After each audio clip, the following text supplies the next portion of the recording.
Hmm.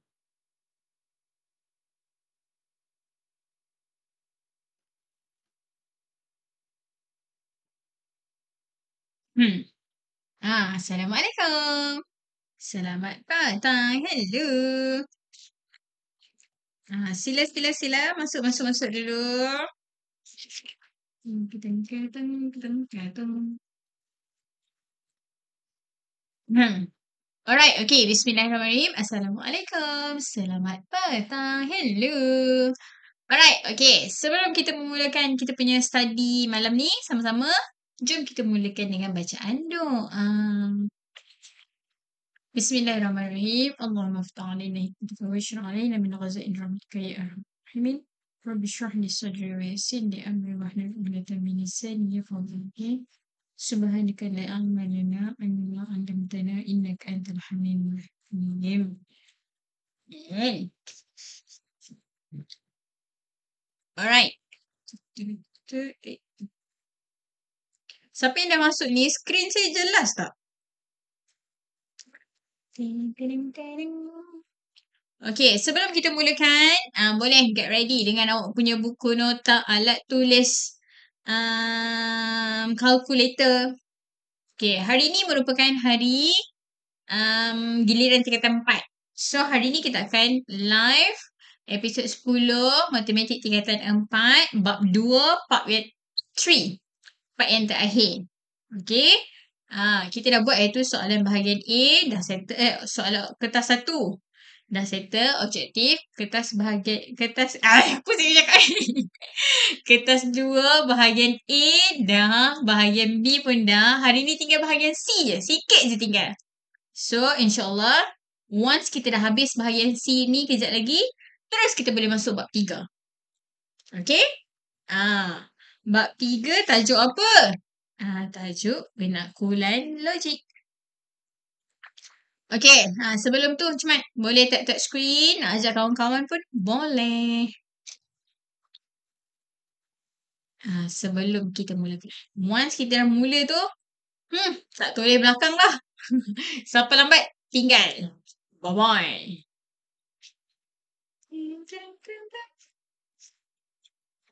Alright, okay. Macam biasa, bismillahirrahmanirrahim. Okay, macam biasa, before kita proceed with this question, soalan ni masih lagi bab 2. Okay, iaitu tajuk asas nombor. So, jom kita very quick recap what we have in this topic. Sekejap ya, skrin saya. Baru je mula. Dia dah hilang-hilang dah skrin saya ni.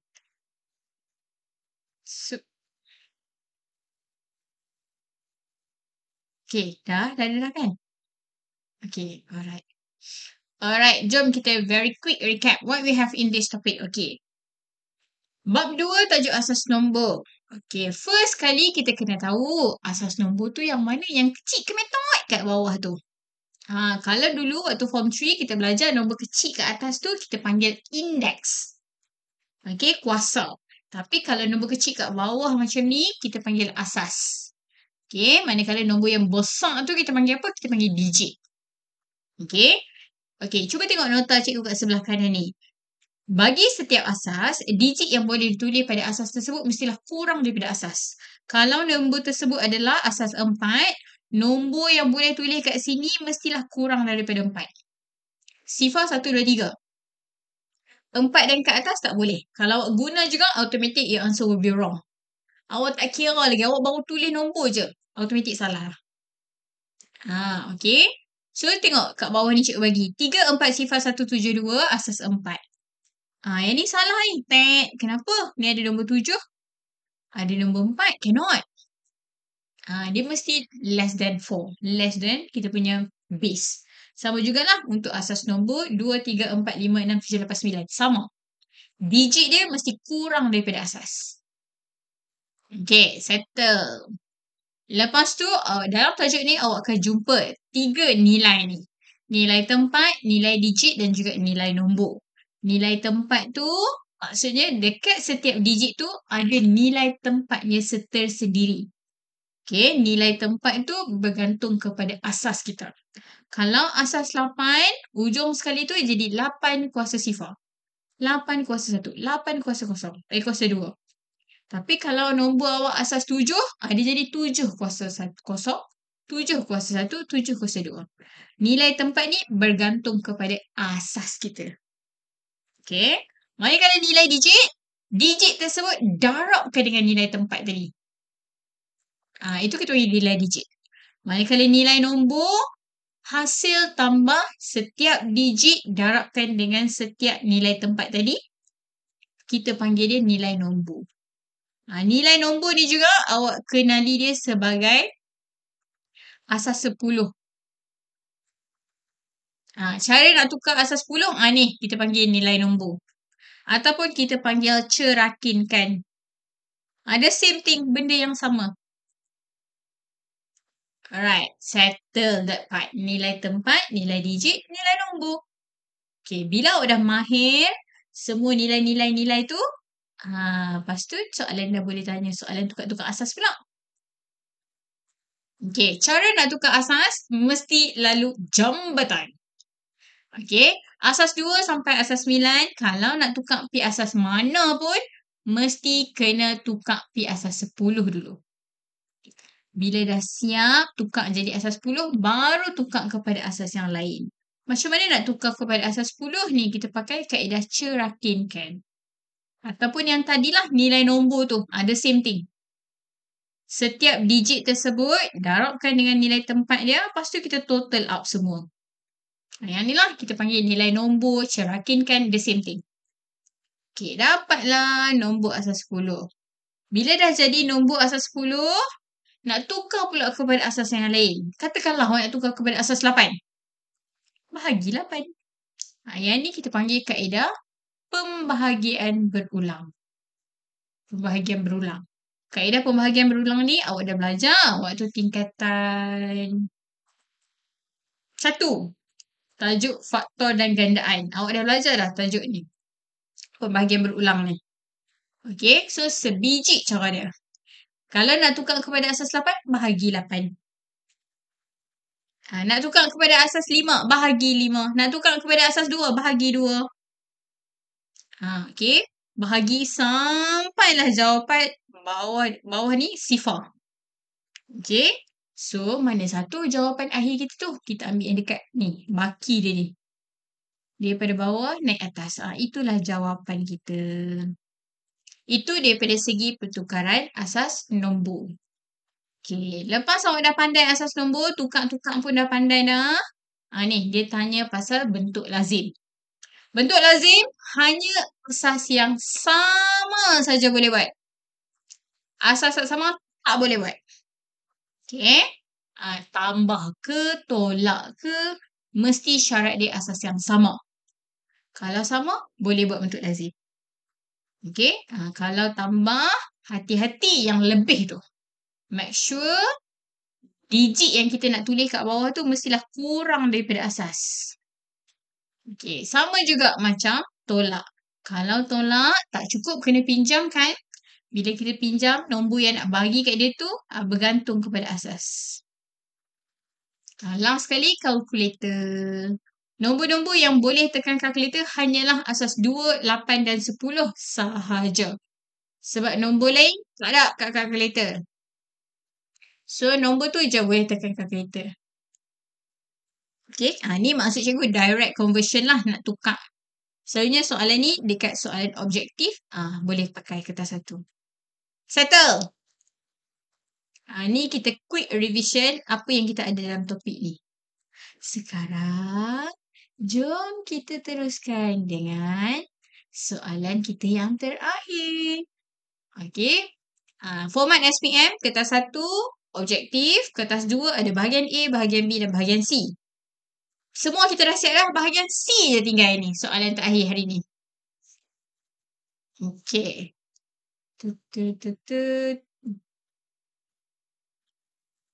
Skrin saya nampak jelas ke? Kejap, kenapa saya? Sebab saya dekat phone, saya buka juga live saya nak monitor anything happen. Tapi dekat phone saya ni dia jadi blur. Line saya ke memang... Okay.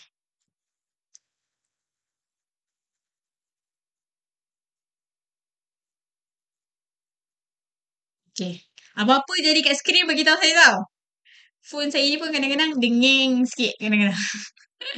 Alright, jom kita teruskan this question. Muhammad menyediakan 16 sifar-sifar asas 8 biji coklat untuk 40 orang rakan sedarjah yang dijemput ke parti hari jadinya. Antara 1/8 daripada coklat itu adalah berisi badam. 1/4 adalah berisi kacang hazel dan selebihnya berisi kismis. A. Hitung bilangan coklat yang berisi kismis. Nyatakan jawapan anda dalam asas 3. Okay, sebelum kita jawab soalan A dengan soalan B, okay, first step, understand the story. Bagi faham dulu, cerita dia pasal apa ni? Okay, basically, dekat cerita ni, abang Ahmad tu dia ada coklat. Coklat dia tu, dia nak bagi dekat 40 orang kawan dia. Ni coklat Ahmad. Okay, cikgu tulis ni dulu lah. Ahmad, dia ada coklat. Dia ada 16 sifar-sifar asas 8. Yang ni semua coklat dia. Tak nak tulis Ahmad lah. Tulis semua coklat. Kita bagi faham dulu jalan cerita. Once kita dah faham sekali, baru kita tahu kita nak kena buat apa. Okay. Yang ni semua coklat dia. Lepas tu, dia nak bagi dekat semua 40 orang kawan dia. Kawan dia ada 40 orang. Okay. Lepas tu, dekat coklat dia tadi tu, bukan coklat biasa-biasa. Coklat dia ada something kat dalam. 1/8 daripada semua coklat tadi tu ada badam. Macam mana nak tulis? Cikgu tulis badam je lah. Badam. Badam 1/8 daripada overall. Lepas tu, kacang hazel. Ada 1/4. Dan selebihnya adalah kismis. Kismis kita tak tahu lagi berapa. Okay. So, hitung bilangan coklat yang berisi kismis. Dia suruh kita cari kismis ni lah. Macam mana kita nak cari kismis? Cuba awak tengok. Dia bagi nombor dalam asas 8. Lepas tu, kita nak kena cari badam berapa, hazel berapa, kismis berapa. Awak rasa what we need to do? Kita kena buat apa? Darab terus ke? Bahagi terus ke? Nak kena tukar asas dulu ke? Nak tukar asas berapa? Come on. Any idea? Diabetes. Dia bagi je. Benda tentu dia. Makan lagi. Samakan penyebut. Kita bukan belajar pecahan. Nak sama-samakan penyebut ni. No. Walaupun dia ada bagi pecahan kat situ. Tak payah. Tukar kepada asas 10. Yes, very good. Okay. Kenapa kita kena tukar kepada asas 10? Macam cikgu bagi tahu semalam. Kalau kita nak buat apa pun, nak senang, tukar dulu kepada asas 10. Bila kita dah tukar kepada asas 10, nak tambah ke, nak tolak ke, darab, bahagi nombor tu, no problem. Kalau di asas 10. Kalau kita bagi tukar jadi asas lain, nak tambah susah, nak darab susah sebab kena ikut dia punya asas. Tapi, yang ni nak senang, tukar dulu bagi jadi asas 10. Okay, yang ni. 16 sifar-sifar asas 8, tukarkan kepada asas 10. Macam mana nak tukar kepada asas 10? Okay.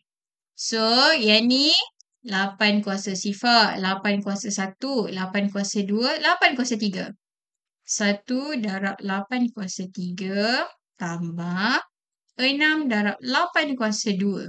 Belakang tu tak payah tulis sebab kosong-kosong. Any number darab dengan kosong akan dapat kosong kan?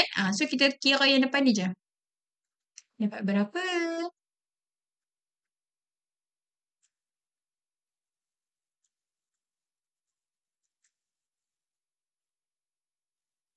Tentang phone saya ni. Saya tukar internet lah. Nanti jadi bila pula dah.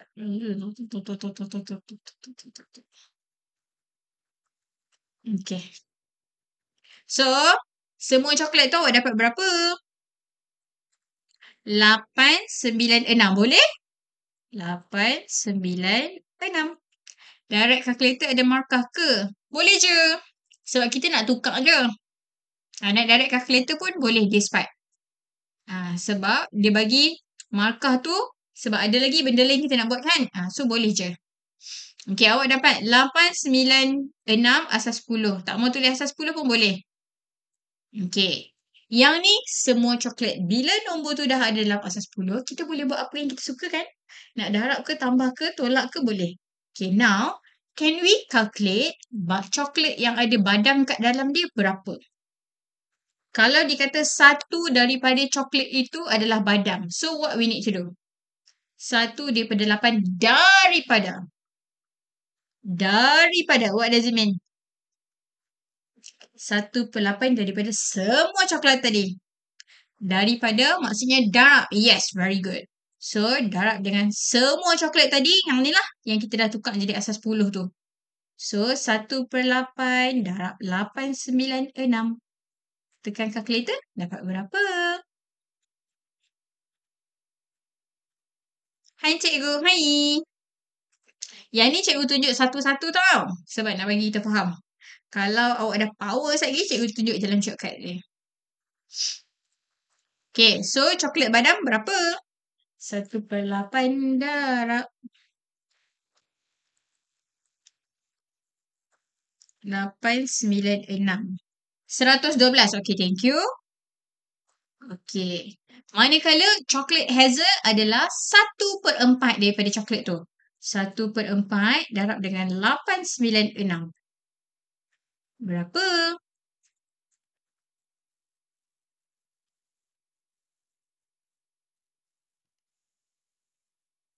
Saya dapat 224.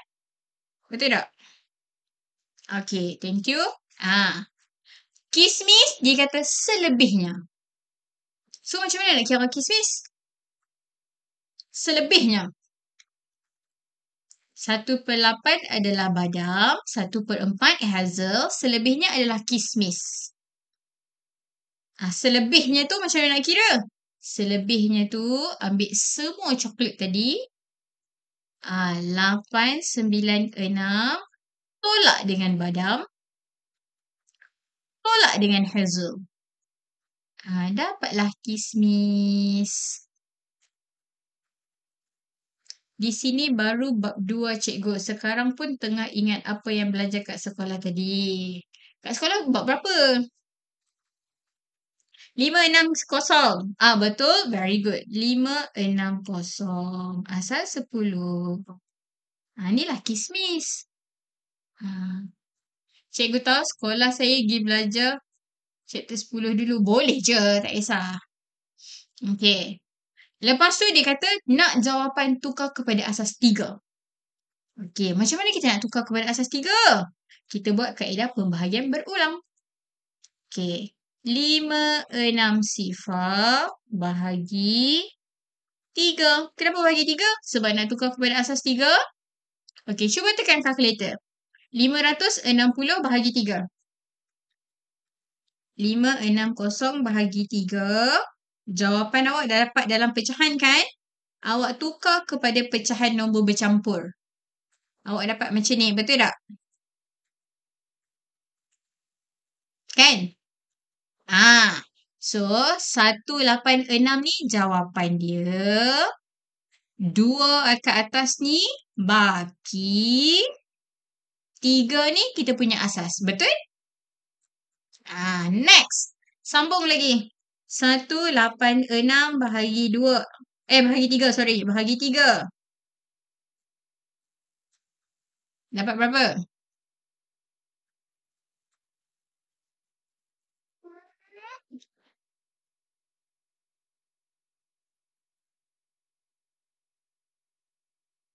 Satu 186 bahagi 3 dapat solid 62. Maksudnya tak ada baki. Okay, kalau solid 62 dia tak ada baki lah. So, baki dia sifar.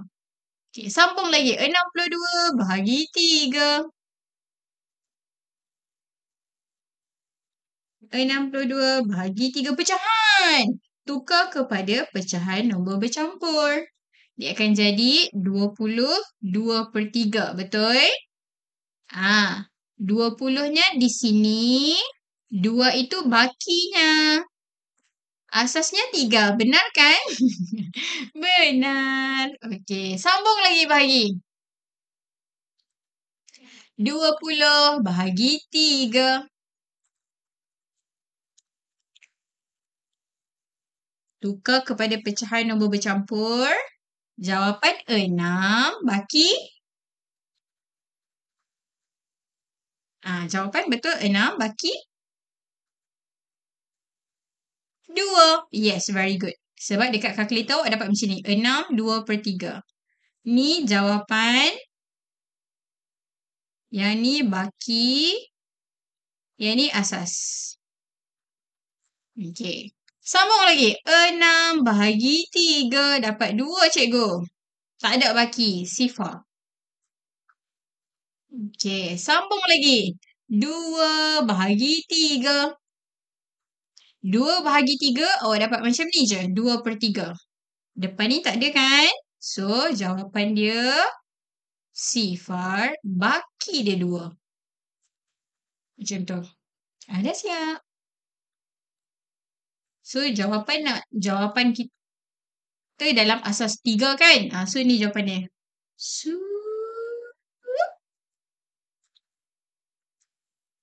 Iaitu 2/2/2 asas 3.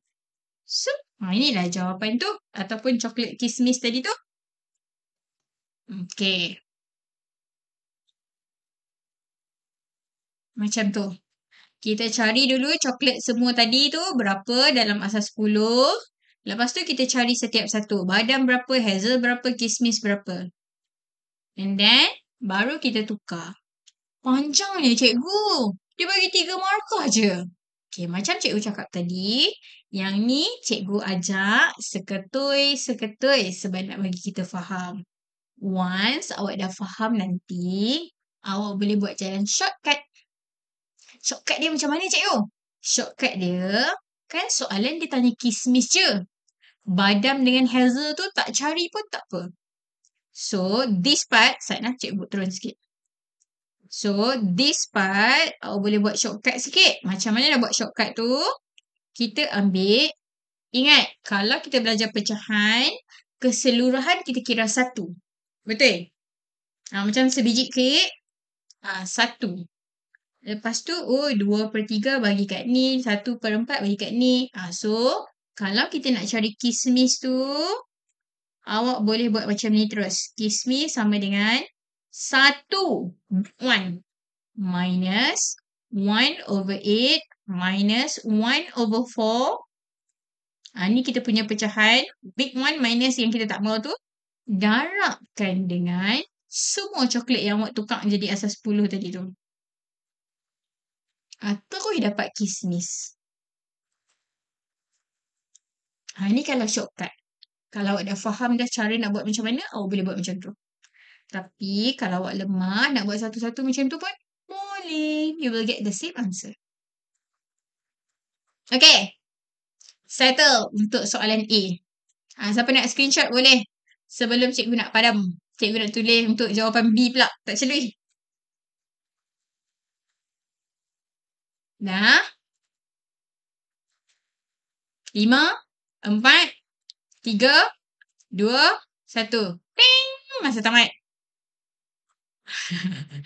Okay. Masih lagi the same question tapi kita nak tengok soalan B pula. Okay. Soalan B dia cakap apa? Setiap jenis coklat dibahagikan sama rata antara rakan sedarjah Ahmad. Okay. Setiap coklat tadi tu, badam lah semua benda halal yang kita kira tadi tu, dia bagi sama banyak dekat semua kawan-kawan dia. Kawan-kawan dia ramai kan? Ni ada 40 orang tadi. Okay. Cari bilangan coklat yang berisi badam yang dapat diperolehi oleh setiap rakan sedarjahnya. Dalam banyak-banyak coklat tadi, kita duk kira kismis berapa, hazel berapa, badam berapa. Soalan tanya badam je. Badam tadi ada berapa? Bagi dekat kawan-kawan semua 40 orang tu, seorang dapat berapa biji? Dia nak jawapan dalam asas 2. First step, kita nak buat apa?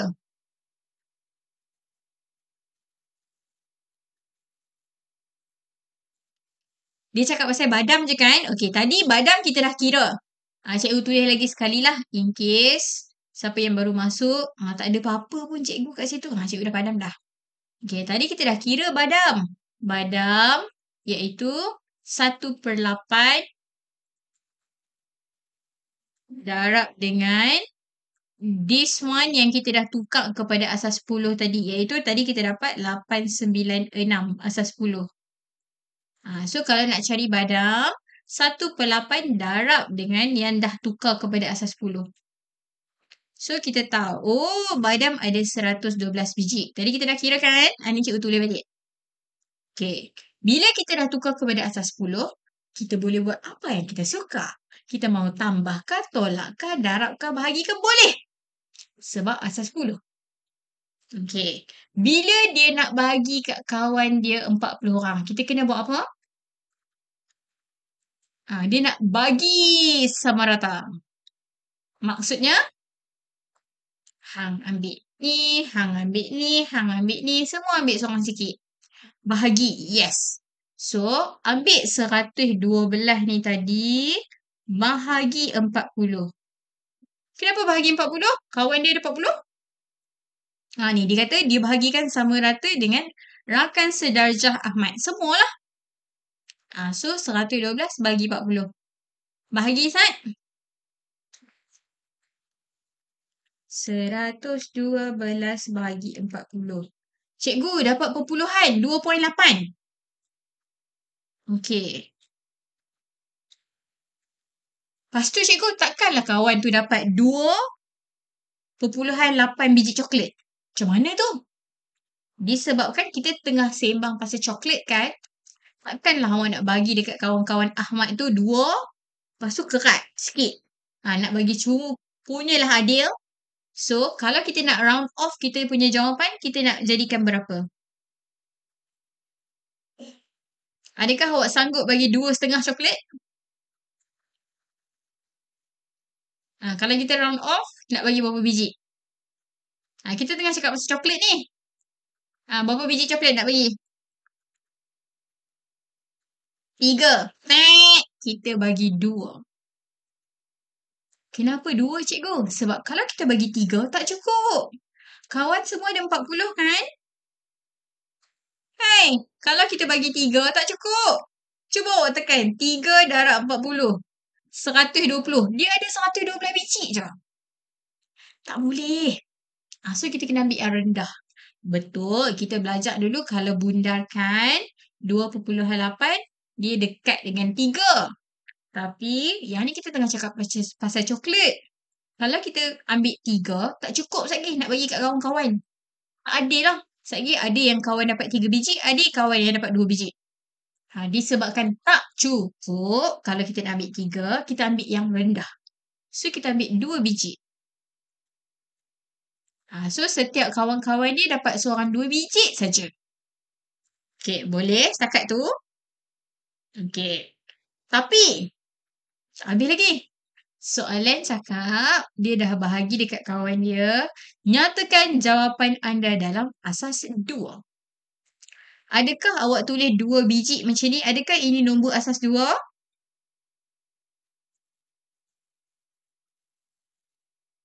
No. Sebab apa? Kalau asas 2, nombor ataupun digit yang ada pada asas 2 mestilah kurang daripada 2. 2 boleh tulis.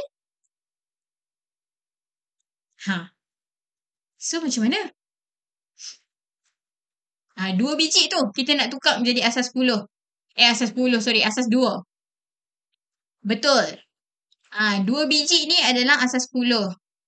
Kita nak tukar kepada asas 2. Macam mana? Kita buatlah pembahagian berulang tu. Okay, 2. Sat. 2 biji. Bahagi, nak tukar kepada asas 2. Bahagi 2 lah.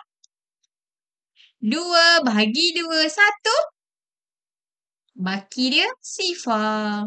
1 bagi 2, kosong. Baki dia 1. Dah siap. So, jawapan dia 2 asas 10 ni bersamaan dengan berapa?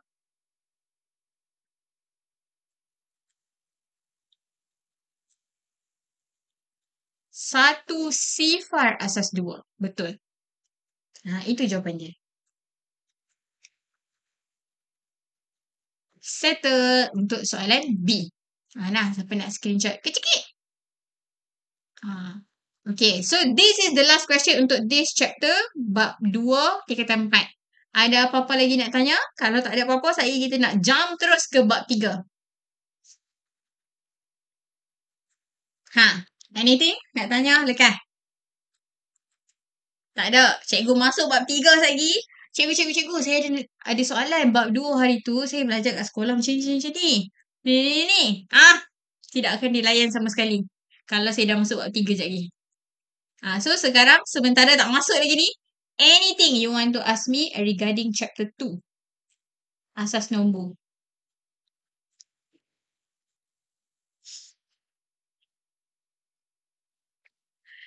Nota bab 2. Nah. Yang ni belah atas. Hana screenshot dulu belah atas. Kecil-kecil. Sekejap lagi cikgu buat turun bawah sikit.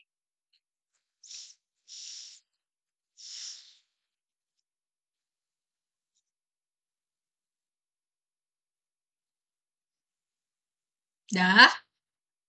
Okay, ni yang bawah dia sikit. Kecil-kecil. Dah.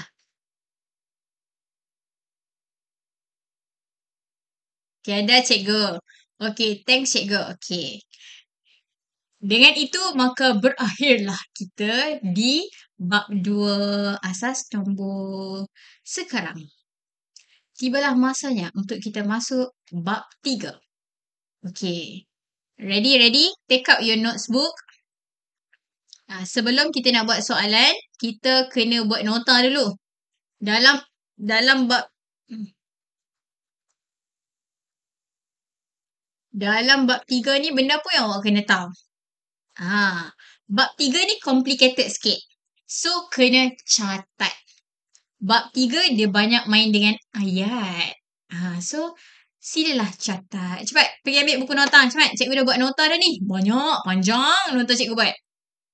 Cikgu dah habis kompres dah tu. Tapi dia panjang juga. Cepat, ready? Sebarang soalan boleh tanya tu. Jangan tunggu cikgu habis semua baru tanya. Okay, dah? Ready? Dengan lafaz Bismillahirrahmanirrahim. Ayo kita mulakan. Okay. Bab 3, matematik tingkatan 4. Bab 3, tajuk dia adalah penakkulan logik. Penakkulan logik ni maksudnya kita banyak bermain dengan ayat dalam tajuk ni. Cikgu, matematik pun ada ayat ke? Ada. Bila kita nak buat sesuatu keputusan, bukan setakat kita kena proof melalui nombor saja. Kita juga perlu kukuhkan berdasarkan hujah kita, ayat kita tu macam mana. So that's why lah dalam matematik pun ada ayat juga. Okay, so basically dalam tajuk ni dia ada 2 subtopik besar. Subtopik yang pertama iaitu pernyataan. Ni pernyataan. Cikgu pakai warna apa warna hijau ni lah. Okay, subtopik besar yang pertama adalah pasal pernyataan. Subtopik kedua yang besar iaitu tentang hujah. Cikgu cerita dulu pasal pernyataan. Okay, sambil-sambil tu nak screenshot pun boleh. Kecil-kecil. Ni semua nota atas ni berdasarkan pernyataan. And then cikgu akan explain one by one. Apa benda awak kena tahu.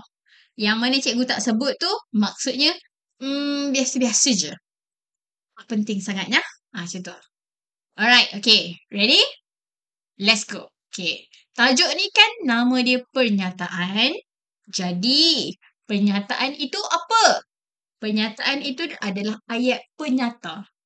Kita ada belajar bahasa Melayu kan? Hampa semua belajar bahasa Melayu kan? Dekat Malaysia ni bahasa Melayu wajib kan? Okay, kita dah belajar dah ayat penyata. Ayat penyata tu adalah pernyataan. So, macam mana kita nak tahu pernyataan itu yang itu ada macam mana ayat dia? Macam mana kita nak tentukan ayat tersebut pernyataan ataupun bukan? Dia mesti boleh kita tentukan dia benar ataupun palsu. Kalau awak boleh bagi tahu jawapan dia benar ataupun palsu, yes, itu adalah pernyataan. Tapi kalau ayat tersebut adalah ayat tanya. Ayat tanya yang ada tanda soal tu. Apakah makanan kegemaran awak? Apakah juadah berbuka awak tadi? Ayat tanya. That is not pernyataan. Yang tu bukan ayat pernyataan dah. Statement, no. Okay. Yang kedua, ayat seru. Ayat seru ni yang mana? Yang ada tanda seru ni. Contohnya, wah, cantiknya rumah awak. Awak dah makan ke? Wow. Yang ada macam-macam tu kita panggil ayat seru. Kita dah belajar kan dulu bahasa Melayu. Manakala ayat ketiga adalah ayat perintah. Ayat perintah ni macam pertolongan. Boleh awak tolong saya angkat baju? Tolong ambil sad? Tolong diam? Tolong bangun? Tolong duduk? Benda perintah tu pun sama. Bukan pernyataan. So, selain daripada ayat tanya, ayat seru ataupun ayat perintah, insyaAllah dia adalah pernyataan. Macam mana kita nak tahu dia adalah pernyataan tadi? Cikgu cakap, dia mesti boleh ada jawapan benar ataupun palsu. Okay? Contoh cikgu bagi. Malaysia merupakan negara yang paling kecil. Adakah itu pernyataan?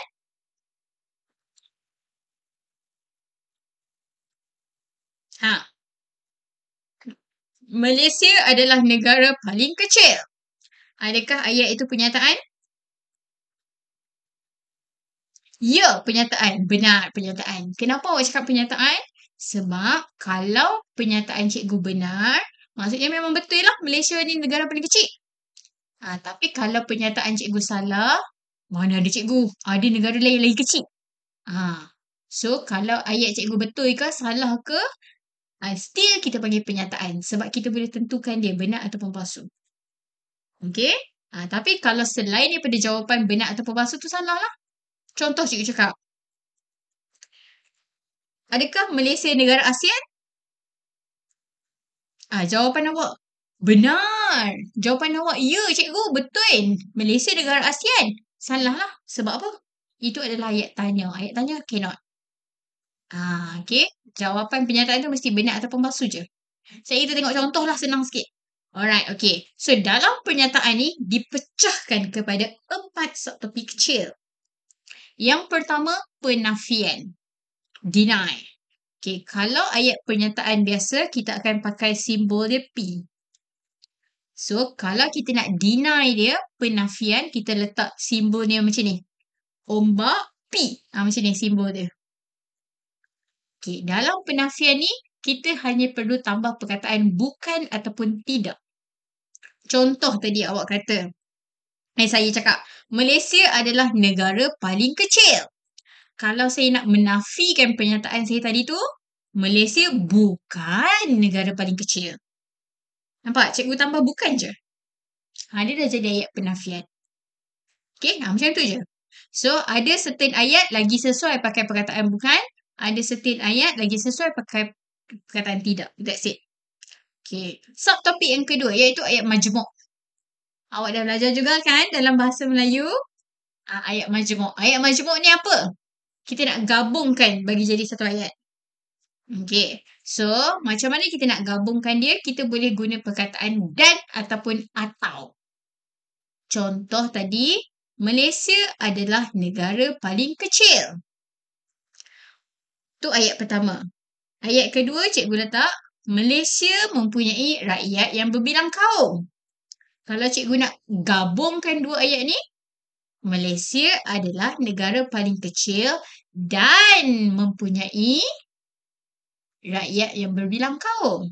Bila kita gabungkan dia, kita panggil ayat dia majmuk. Dan, boleh pakai. Ataupun awak nak guna perkataan atau pun boleh. Malaysia merupakan negara yang paling kecil atau negara Malaysia mempunyai rakyat yang berbilang kaum. Boleh juga. Okey, macam mana kita nak tahu pakai ayat dan atau ni bergantung kepada ayat. Okey, cuma dalam majmuk ni, apa yang penting awak kena tahu ialah, ingat ni. Allergic palsu dengan favorite benar. Apa maksud dia? Contoh cikgu bagi ayat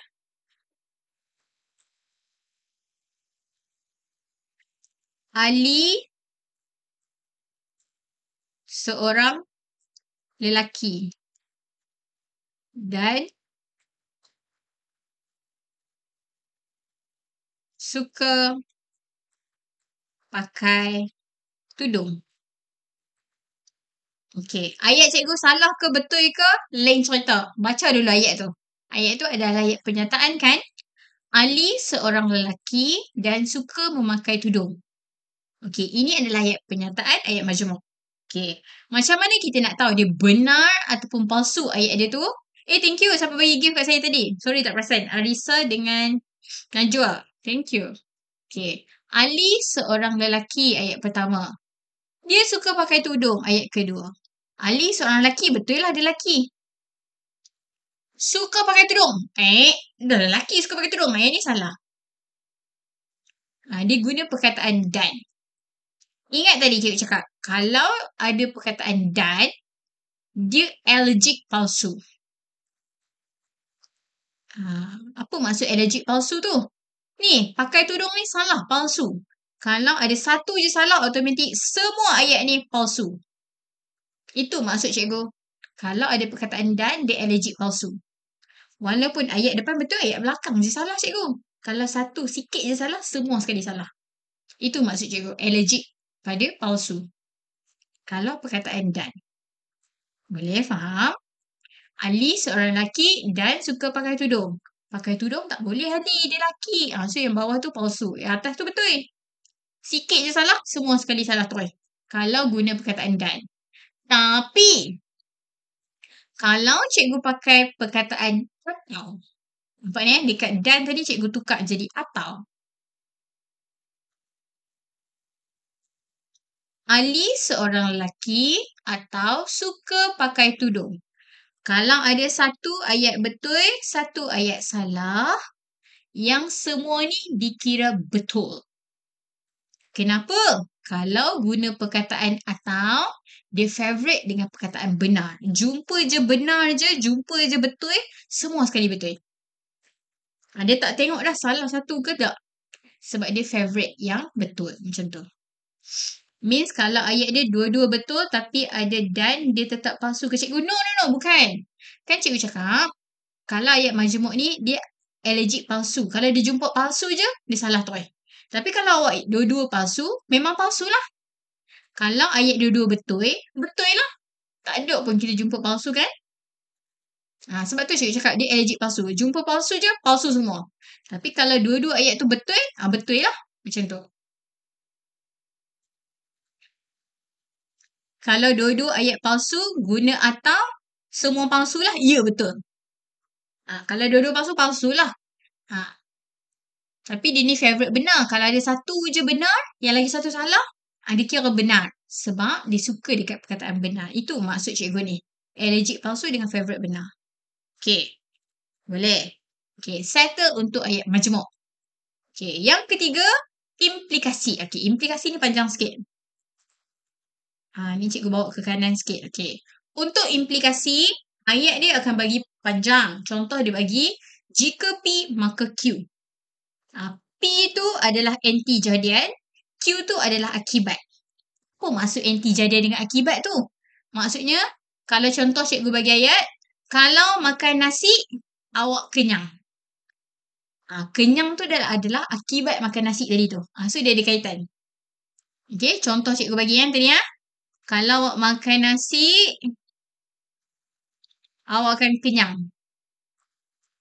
So, makan nasi ni adalah P. Kenyang ni adalah Q. Q tu adalah akibat kita buat P tadi tu. Okay. Itu adalah bentuk implikasi. Kalau cikgu cakap ini adalah ayat implikasi, jika something, maka something. Kalau awak lari laju, awak menang. Kalau awak malas, awak bodoh lah. Macam tu. Kalau awak rajin, awak pandai lah. So, sebab dia tu terhadap apa yang kita buat. Itu maksud dia anti-jadian dan juga akibat. Okay. Untuk ayat pertama tadi tu, jika makan nasi, maka awak akan kenyang. Dia boleh pecah kepada 3 ayat yang lain. Daripada 1 ayat pertama ni tadi, dia boleh pecah kepada 3 ayat yang lain. Iaitu yang pertama, akas. Yang kedua, songsangan. Yang ketiga, kontrapositif. Okay, akas tu macam mana? Akas tu dia terbalikkan. Dia letak yang akibat tadi duduk depan. Ayat asal dia, kalau makan nasi, kita akan kenyang kan? Akas ni dia bagi terbalik. Jika kita kenyang, maka kita makan nasi. Macam tu. Dia macam ayat pasif. Dia terbalikkan. Okay, itu akas. Dia terbalikkan je. Q tadi, dia sebut yang kenyang tu dulu, baru makan nasi. Manakala songsangan, dia deny. Nampak ni ada simbol ni, ombak tu. Ombak tu tadi cikgu cakap dia deny. Nafikan. Cara nak tulis dia, jika nafikan P, maka nafikan Q. Ayat kita, jika tak makan nasi, maka tak kenyang lah. Faham tak ayat dia tu? Kita nafikan makan nasi, kita nafikan kenyang. Ayat asal dia, kalau makan nasi, kenyang. Kalau kita songsang dia, kalau tak makan nasi, tak kenyang lah. Macam tu. Okey, itu adalah songsangan. Kalau ayat yang ketiga, kita panggil dia kontrapositif. Kontrapositif ni, dia dah lah nafikan, dia bagi terbalik lagi. Macam mana tu? Jika tak kenyang, maka makan nasi. Dia macam tu. So, daripada satu ayat kita yang biasa tadi tu, kita boleh pecahkan kepada 3 jenis ayat yang lain. Tapi masih lagi membawa maksud yang sama. Okay, yang ni implikasi. Implikasi ni yang pecah 3. Okay, settle. Boleh? Best part? Okay, itu untuk implikasi jika maka yang pertama. Untuk implikasi yang kedua, yang bawah ni. Okay. Ayat dia bagi macam ni. Dia dah gabung set-set dah. Dia bagi dalam bentuk P, jika dan hanya jika Q. Contoh dia bagi ayat. Makan nasi dan hanya jika kenyang. Ayat dia nampak macam pelik sikit. Tapi betul ayat tu. Dia letak makan nasi kat depan. Dekat tengah ni jika dan hanya jika. Akibat dia dekat belakang macam tu. Kontrapositif. Jika tak kenyang maka tak makan nasi. Ya betul Pak betul. Dia deny kan dan dia terbalikkan. Macam tu. Okay. So, daripada implikasi kita yang kedua ni, jika dan hanya jika ni, kita boleh bina 2 ayat yang baru berdasarkan ayat yang dia bagi tadi. Okay. Kalau ayat implikasi yang kedua ni, dia akan jadi makan nasi jika dan hanya jika kenyang. So, kalau cikgu nak buat ayat implikasi yang pertama, dia akan jadi jika makan nasi, maka kenyang. Ataupun terbalikkan. Lebih kurang macam akas tadi tu. Jika kenyang, maka makan nasi. Macam tu. Boleh? Kecikik. Settle untuk implikasi.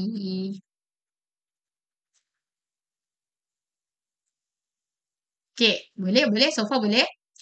Yang pentingnya, cikgu buat mind map kat awak ni. Buat arrow macam ni. Supaya awak nampak. Oh, this one bawah tajuk apa. Sebab dulu, first time syllabus baru ni pun cikgu pun confused. Apa dia banyak sangat ni? Bila cikgu dah pecah macam ni, dia jadi senang faham. Okay, boleh? Okay. Dan yang terakhir, tadi cikgu dah cakap dah. Pernyataan ni dia ada 4 subtopik kecil. Penafian, kita denikan dia saja, nafikan dia je. Yang kedua, majmuk, gabungkan. Yang ketiga, implikasi, dia boleh pecah kepada 3 ayat lain tadi tu. Okay, yang keempat, contoh penyangkal. Contoh penyangkal ni apa? Contoh penyangkal ni dia tak kisah. Hang bagilah ayat apa pun kat dia. Kalau ayat itu benar, tiada masalah. Okay, contoh penyangkal ni, Kalau ayat itu benar, tiada masalah. Tetapi, kalau ayat tersebut, pernyataan tersebut adalah pernyataan yang palsu, kita kena buat satu pernyataan lain. Kita kena buat satu pernyataan yang baru untuk menafikan kebenaran yang palsu tadi tu. Faham tak? Macam ni Contoh. Kita bagi tahu ayat tadi tu. Ali suka pakai tudung. Ali suka pakai tudung. Ayat ni palsu kan? Ayat ni palsu kan? Penyangkal ni counter example kalau English punya term dia. Okay. Contoh ayat cikgu bagi. Ali suka pakai tudung. Betul tak ayat ni? Adakah pernyataan ini benar? Sebab apa? Ali tu lelaki. Kalau dia tulis Amira suka pakai tudung. Benar. Tak ada masalah. Tapi kalau dia bagi kat kita ayat yang palsu macam ni. Ali suka pakai tudung. Ayat ni salah ni.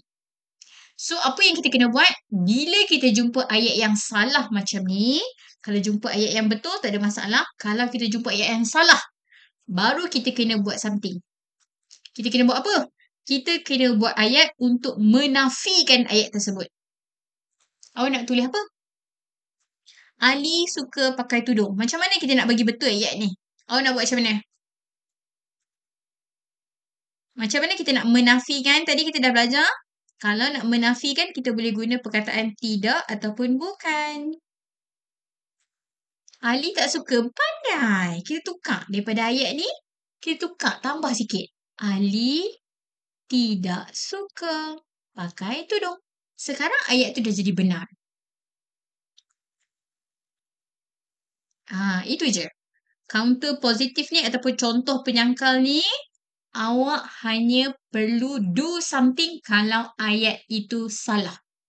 Kalau pernyataan tu salah, awak kena tukar bagi jadi betul. Kalau ayat tu dah betul, tak payah buat apa-apa. That's it. Okay, yang ni contoh penyangkal. Sebab dekat buku teks awak ada perkataan contoh penyangkal tu. That's why cikgu tulis kat tu. Okay, settle untuk bahagian pernyataan. Okay, so basically pernyataan inilah. Penafian, majmuk, implikasi, contoh penyangkal. Okay. Untuk yang subtopik kedua iaitu hujah. Hujah pun dia pecah kepada dua. Induktif dengan diduktif. Okay, awak nak cikgu explain pasal hujah dulu ke? Nak buat soalan dulu untuk pernyataan? Awak nak suruh cikgu explain pasal hujah tu ke? Nak try buat soalan pasal pernyataan dulu lah? Which one? Explain hujah terus. Okay, boleh.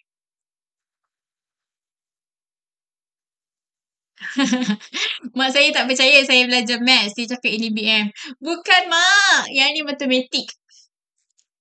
Matematik pun ada juga hujah-hujah ni. Jangan sampai cikgu berhujah dengan mak awak je.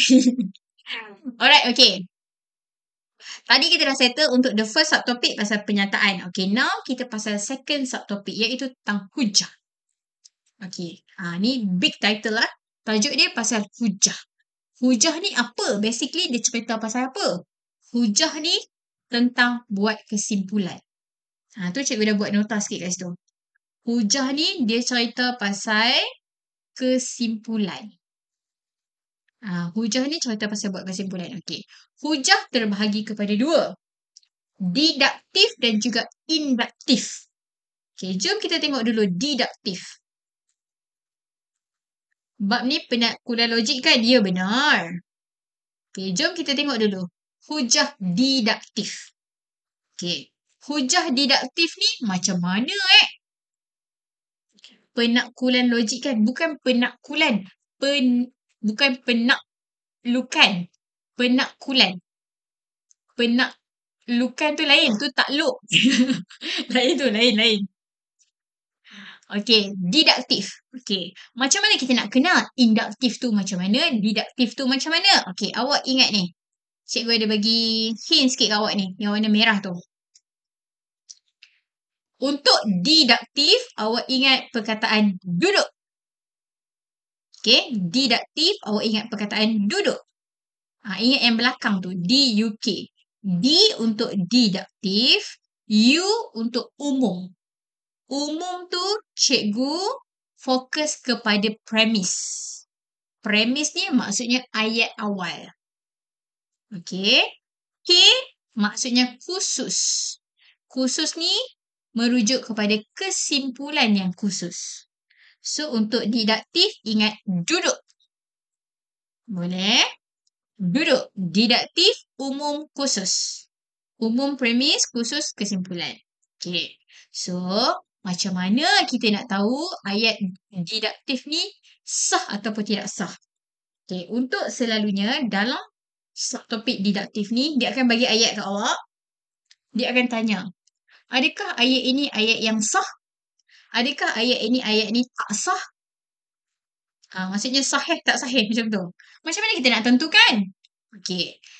Ayat tersebut dikira sah sekiranya ayat tu ditulis dalam bentuk yang pertama, bentuk kedua ataupun bentuk ketiga. Kalau awak tengok ayat tu dia tulis macam ni ataupun macam ni, confirm sah. Sebab reason dia tulis dalam bentuk 1, 2 ataupun 3. Kalau dia bukan bentuk 1, bukan bentuk 2, bukan bentuk 3, automatik tak sah. Sebab tu tadi kat bawah ni cikgu tulis tak sah ni kalau dia bukan bentuk 1, 2, 3. Okay. So it's like possible and impossible. Betul? Sorry untuk DLP student. Saya fokus dekat Malay. Sebab kalau cikgu fokus dua-dua, cikgu takut tersilap sebut dia punya term. Okay? Okay. Kalau dia sah, dia mesti dalam bentuk 1, bentuk 2, bentuk 3. Macam mana kita nak tahu bentuk 1, 2, 3 tu macam mana? Bentuk 1, 2, 3 ni memang dah tetap fix. Awak tak boleh ubah dah. Memang bentuk dia macam ni. Dalam buku teks awak pun sama.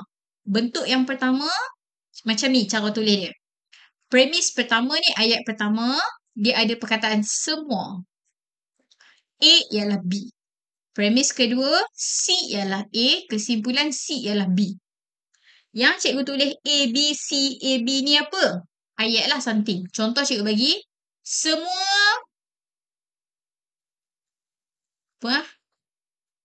semua baby ialah comel. Contoh. A dengan B tu adalah ayat lah. Cuma point dia tu, dekat next sentence tu, kita nak pakai the same point. That's why cikgu guna terus A, B. Contoh cikgu bagi, semua baby ialah comel. C, contohlah cikgu nak tulis nama Aiman. Aiman ialah baby. Kesimpulan, Aiman ialah comel. Macam tu. Faham? Itu bentuk yang pertama. Okay. Ayat tu mesti ada semua, something ialah something. Point A tu turun ke ayat kedua. Point B tadi turun ke ayat ketiga. Boleh? Ni penting ni. Tajuk ni ada banyak ayat sikit. Okay. Contoh ayat tadi. Semua baby ialah comel. Aiman ialah baby. Aiman ialah comel. Macam tu. Kalau dalam bentuk ayat. Kalau jumpa je bentuk ni, maksudnya itu adalah hujah didaktif yang sah. Sebab dia bentuk pertama. Okay, bentuk yang kedua. Dia ada jika maka. Lebih kurang macam ayat pernyataan tadi tu. Jika P, maka Q. Premis kedua, dia ada bagi P adalah benar, Q adalah benar. Contoh cikgu bagi. P dengan Q tu apa? Jika makan nasi, maka kenyang. Makan nasi adalah benar. Kenyang adalah benar. Macam tu. Dia turunkan je point yang kita guna untuk first sentence tadi tu ke bawah. Okay? Itu untuk bentuk kedua. Kalau dia bagi bentuk macam ni, maksudnya itu adalah ayat didaktif yang sah. Okey. Bentuk yang ketiga. Ayat pertama dia bagi jika maka juga. Cuma ayat yang kedua ni dia deny. Nampak ni? Dia nafikan. Nafikan Q, nafikan P. Dia terbalik kat situ. Hati-hati ya kat sini. Jika makan nasi maka kenyang. Bukan kenyang adalah benar. Bukan makan nasi adalah benar. Macam tu lah lebih kurang. Dia deny kan the first statement. Yang belakang dulu macam tu. Okay. Alright. Kalau hujah tersebut dalam bentuk 1, 2 dan 3, automatik dia adalah hujah yang sah. Kalau dia bukan dalam bentuk yang ketiga-tiga ni, automatik dia tak sah. Bila dia tak sah, automatik dia tidak munasabah. Ni ayat penting ni. Adakah hujah tersebut hujah yang sah? Sah sebab bentuk 1, 2, 3. Adakah hujah tersebut munasabah? Macam mana kita nak tahu dia munasabah pula? Ni. Okay. Kalau dia tak sah, automatik tak munasabah. Tapi kalau dia sah, maybe dia akan jadi hujah yang sah dan munasabah. Dia juga boleh jadi hujah yang sah tidak munasabah also kan.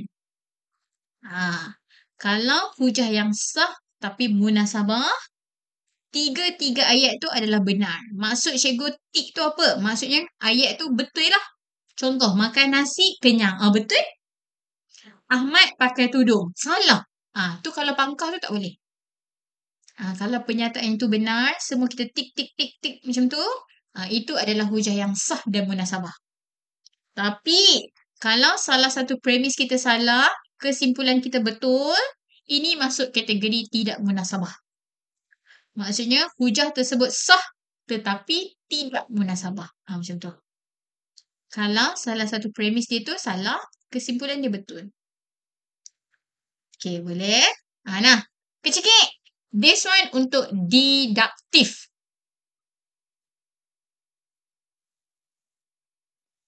Okay. Ingat tadi cikgu cakap, diduktif, ingat duduk. And the last one, pasal induktif. Okay. Hujah terbahagi kepada dua, diduktif dan juga induktif. Induktif, ingat perkataan ikut. Han ikut pergi mana? Ikut. Okay. Ikut. I untuk induktif. K untuk khusus. Khusus ni merujuk kepada premis. U umum merujuk kepada kesimpulan. So basically apa beza diduktif dengan induktif ni? Kalau diduktif tadi, ayat mula-mula dia umum. Lepas tu kesimpulan dia spesifik. Kalau induktif ni dia terbalik. Ayat mula-mula tadi tu dah spesifik lah. Kesimpulan dia buat umum. Itu beza induktif dan juga diduktif. Okay. Okay. Deng-deng-deng. Bab 3. Form 4 bab 3. Okay. Untuk induktif ni sikit je. Okay. Kalau untuk diduktif tadi dia nak tahu ayat tu sah ke tak sah. Sah munasabah. Tak sah tidak munasabah kan tadi. Manakala untuk induktif dia nak tahu ayat tu ayat yang kuat atau tak. Kuat ke lemah? Kalau kuat, adakah ayat tersebut meyakinkan ataupun tidak meyakinkan? Kalau dia lemah, automatik tak meyakinkan lah. Macam-macam matematik sekarang, ya. Hujah awak tu, boleh terima ke tak? Kalau tak belajar ni tak lepas, tak boleh pergi parlimen. Hujah awak lemah dan tidak meyakinkan. Macam tu. So, macam mana kita nak tahu hujah yang lemah tak meyakinkan tu macam mana? Okay. Okay, first. Macam mana kita nak tahu ayat hujah induktif tersebut kuat ataupun lemah? Ayat awak kuat, tengok kat kesimpulan dia. Kan hujah kita dia ada premis 1, premis 2 dengan kesimpulan kan? Tapi nak tahu dia kuat ke lemah, tengok dekat kesimpulan. Kalau kesimpulan dia benar, automatik dia adalah hujah yang kuat. Tapi kalau premis awak betul tapi kesimpulan awak salah. Nak tahu kesimpulan je. Kalau kesimpulan awak palsu, automatik itu adalah hujah yang lemah. Ingat dalam tajuk hujah ni dia akan ada premis, ayat pertama, ayat kedua, kesimpulan. Tapi untuk induktif ni cikgu nak tahu pasal kesimpulan je. Kalau kesimpulan dia betul, dia kuat. Kalau kesimpulan dia lemah, dia ada kesimpulan dia salah. Okay, kalau hujah dia lemah, kesimpulan dia salah, automatik dia kategori tidak meyakinkan. Okay, tapi kalau kesimpulan dia betul, dia kategori hujah yang kuat. Hujah yang kuat ni boleh pecah pula. Meyakinkan ke tidak meyakinkan? Hujah tersebut meyakinkan kalau semua premis betul.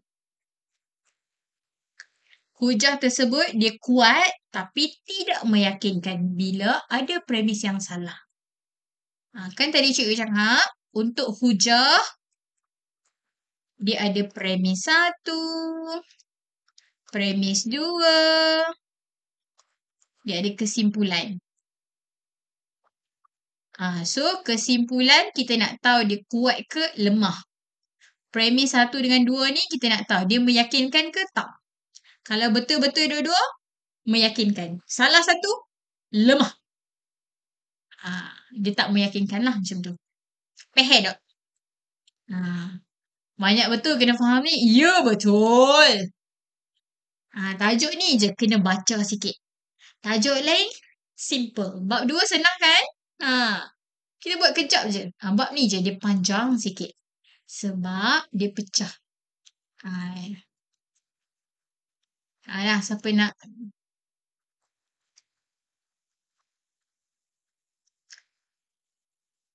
Kalau saya bagi kecil, awak nampak ke?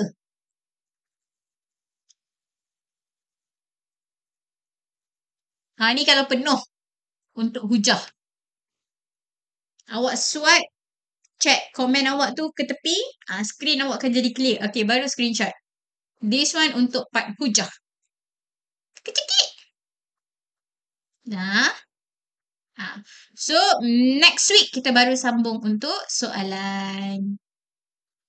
Okay, esok dah masuk giliran tingkatan 5.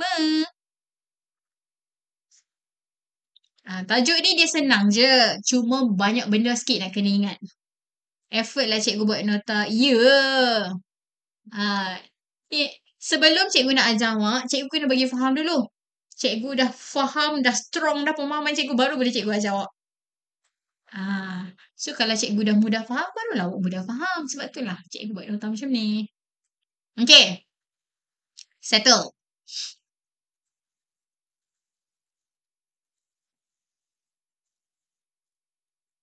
Okay.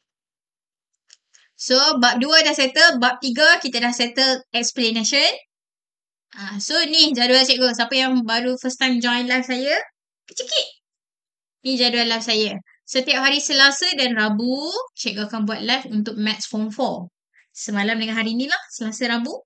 Saya buat Maths Form 4 dekat TikTok Fast Track Academy. Pukul 9 suku sampai 10 suku. Kadang-kadang cikgu ajak sikit je nak habiskan. Okay. Manakala untuk hari Khamis dan hari Jumaat, untuk matematik tingkatan 5. Tingkatan 5 sekarang bab 2. Okay, esok sambung bab 2. Lusa, kalau bab 2 dah habis, kita masuk bab 3 tu. Okay. Cikgu buat insurans nak. Tapi bab 2 tak habis lagi. Kita habiskan bab 2 dulu. Okay, kalau esok habis bab 2, kita boleh masuk bab 3. Okay.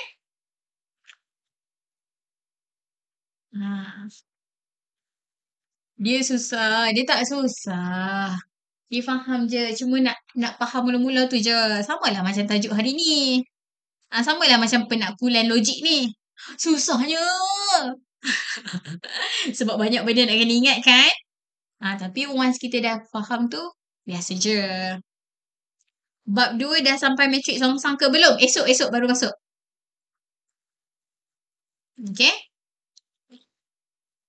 Esok kita sambung matrik songsang untuk soalan bahagi kertas 2. Lepas tu, kalau habis, Lusa tu kita masuk bab 3 insurans tu pula. Okey dah. Settle untuk hari ni. Boleh? Penat sikit sebab matematik melibatkan ayat. Tak apa, take time.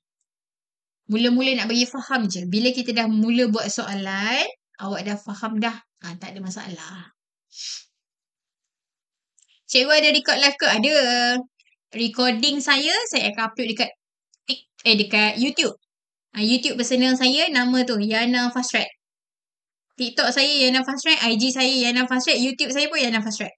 Tapi recording live saya semua saya upload dekat Yana Fast Track. Boleh tengok kat situ. Cuma recording saya dia lambat seminggu lah. Saya bagi habis dulu minggu ni, baru upload. Macam tu. Bukanlah habis malam ni juga upload. Tidak lah, tak sempat lah. Okay. So yang sebelum-sebelum ni, bab 1, ada cikgu dah upload dah. Cikgu ada buat tuition tak? Ada. Boleh check je dekat DM ke ataupun dekat link tu, boleh WhatsApp. Tanya. Kalau kelas ni macam mana? Tanya saja pun boleh je. Faham sangat cikgu. Thanks. Sama. Cikgu ajar form berapa? Sekarang ke? Kalau sekarang, kalau big class, cikgu ajar lower form. Form 1, form 2, form 3. Tapi kalau personal, one to one, sekolah menengah. Form 1, form 2, form 3, form 4, form 5. Boleh je. Okay. 10 soalan yang terakhir. Anything? Teng.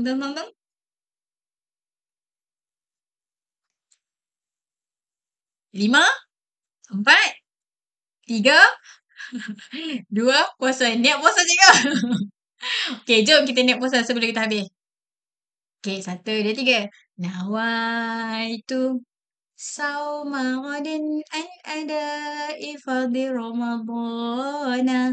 Hazihi sanati lillahi ta'ala. Sahaja aku puasa esok hari untuk menunaikan fardu Ramadan. Tahun ini kerana Allah. Okay, cukup. Esok puasa duk niat bukan main. Esok tak puasa.